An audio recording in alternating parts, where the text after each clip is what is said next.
We live in a democracy, and we have a First Amendment, but if you look into it, you'll find the First Amendment really only protects you from the government, not from other Americans. So I've found it's kind of easy to get on the wrong side of them. So it still takes a lot of courage to speak out. And that thing about the First Amendment and the government is not always true. She's been a voice of great courage and insight for us all in these past years. And it's a privilege to have her introduce me. I want to thank the Lannan Foundation and to all of you for coming out.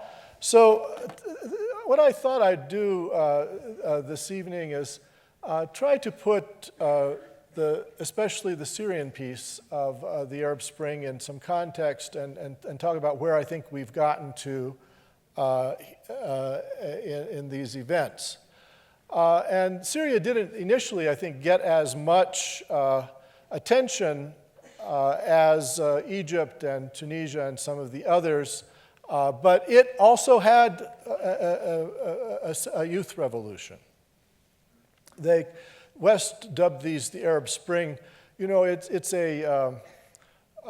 really a 19th century or early 20th century diction. A spring was thought of a time of political renewal when a new generation was coming to be. It had nothing to do with the season. As far as I can tell, it started in the winter. But I call them youth revolutions. It's not that there weren't any geezers involved, but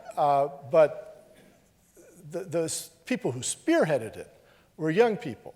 And, the young in every generation always have the advantage that they don't know what can't be done. This is really crucial to political change.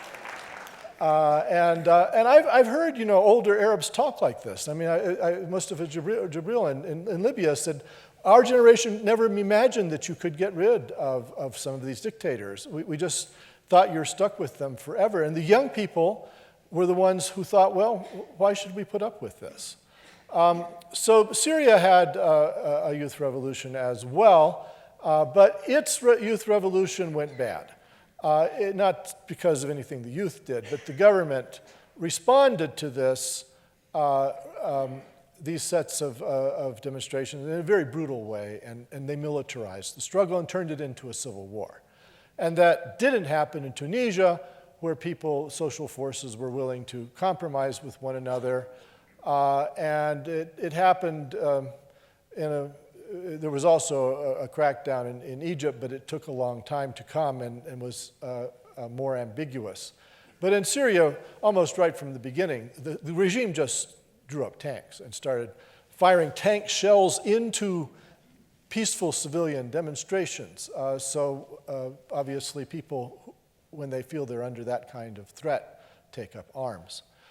This was something that we started with in talking about the young people, particularly in Egypt, but as well, of course, in Bahrain, in Syria, in Yemen, in all these countries, in Tunisia, where young people were very much at the forefront for all the reasons that you raised. But here's a question. There was a quote in a review of your new book, which really focuses on the millennials, a quote from Publishers Weekly, where they said, they started with a one-sentence description of what the book is about, and they said, young people and their smartphones overthrew dictatorships. That was a pretty bold statement. Now, when I was in Egypt, I guess it was about 6 weeks after Tahrir Square, after the overthrow of Mubarak, I found that the people who were claiming the revolution as their own were the taxi drivers and the minibus drivers, who said that when the regime's actions had led to the cell phones being cut off and the internet being cut off, they went back to kind of old-fashioned organizing, which was either in the mosques or person to person, which often meant somebody would get on a minibus and say, okay, today the plan is we're going to be mobilizing at such and such a corner, and then we're going to march to so-and-so, tell everybody. And they'd get off, and the driver would then tell everybody who got on board his car. So the question is, what we saw in the US coverage was very much about the centrality of the young people. how much of it was the young people, and how much of it was young people with others, and who were their allies who made that all possible? Yes. Well, I actually do say in my book that the internet dimension of these youth revolutions was vastly exaggerated. And you know, when you first start as a writer, you think that it would be really great to have your book reviewed. And then you're under the impression that probably the person who reviewed it will have read all the way through it.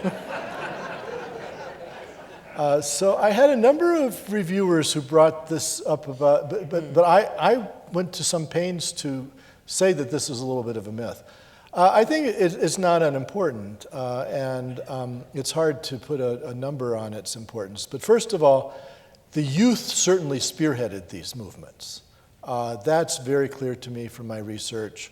And if you look at pictures of those crowds in Tahrir Square or whatever, it's also very clear. It's not that there weren't any middle-aged or older people there.